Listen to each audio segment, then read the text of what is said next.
Pokémon Center have just dropped an announcement that has sent the entire botting community into a panic. But here's the thing, the story didn't end there. What happened next, nobody saw coming. Whether you're already botting Pokémon Center or you're just getting started, what you're gonna find out in this video is gonna completely change how you may approach Pokémon Center in the future. But before I get into that, you need to understand exactly how Pokémon Center has worked for years. Pokémon Center has been explicitly a first come, first served website. Whoever gets to buy in first gets the products, and once it's sold out, it's sold out. And as everyone knows, Pokemon products are incredibly hard to get your hands on. When Pokémon Center want to drop some TCG products on their websites, there is no warning, they just put the products live on the website at a random time. When they do choose to put products on the websites, they will put the queue live. So when the queue goes live, hundreds of thousands of people across the globe queue up on Pokémon Center's websites. Queue times can go from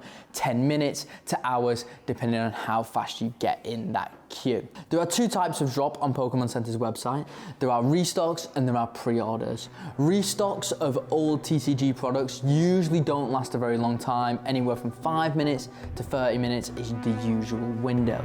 For pre-orders, which is for new TCG sets, can last anywhere from 1 to 2 to 3 hours. I'd say the rough estimate between 1 and 2 hours for a really good set, whereas Perfect Order was a few hours after the queue went live. For restocks, you have to pay for the product there and then, but for pre-orders, you can pre-order the products without having to pay a penny, and then about 10 days before the release, Pokémon Center will charge you for them products. When it comes to checking out on Pokémon Center, you actually don't need an account or anything like that. You can just check out as a guest, and that is a really crucial point for what happens later in this video.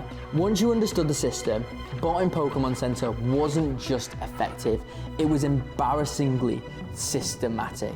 Nice ramming, we're cooking! We're fucking cooking! 11 checkouts, come on! Essentially, how it works is once the queue goes live, you want to start your bot up. Your bot will then start up tens of tasks. Them tasks will all get in the queue and sit in the queue, ticking down the timer.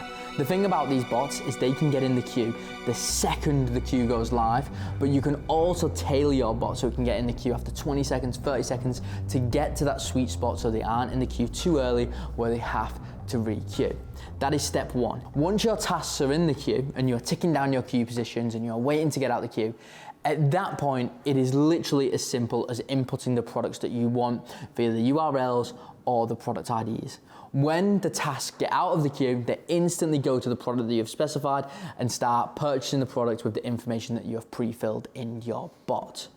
It was so systematic, it got to the point where people could easily be getting tens of boxes on every single release. As long as you had set up your settings perfectly, you was in, you was out, and you was walking away with tens of boxes of Pokemon. But a few days ago, Pokémon Center announced something pretty catastrophic for botters. Well, at least they thought. Pokémon Center is starting a new system called Early Access, where people who are registered on the Pokémon Center's newsletter will be getting selected with early access links to purchase products before everybody else. In this post, they specifically mentioned that pre-orders will be included in this early access system, which leads us to believe that not only will this be for new Pokemon products, new Pokemon sets that are coming out in the future, it will also be for restocks of old sets. At an unknown time from now, Pokemon Center is going to send people emails with one-time use links that will allow them to purchase whatever products Pokemon put up for offering. But there are a few problems with this. It also states you have to be logged into your Pokémon Center account that has won access to the early access system. And I know what you're thinking, this doesn't sound too bad, but here's why it killed bots on paper. Firstly, bots don't log into Pokémon Center accounts. Bots don't create Pokémon Center accounts. If Pokémon Center starts dropping products exclusively through this system, bots aren't just gonna struggle, they are essentially gonna be completely locked out, finished, and done for. But here is where the story gets really interesting. Within days, bot developers had already fired back. And honestly, the speed of this whole thing was extremely impressive. Newsletter sign up, completely automated. Account generation, already done and dusted, ready to go. And using the early access wins coming shortly after. The bot in question in this video that has done all this stuff is called Stellar AIO. And no doubt other bots will follow this, but this is one of the most popular retail bots out there at the moment, and hundreds of people use this to get tens of boxes of Pokemon.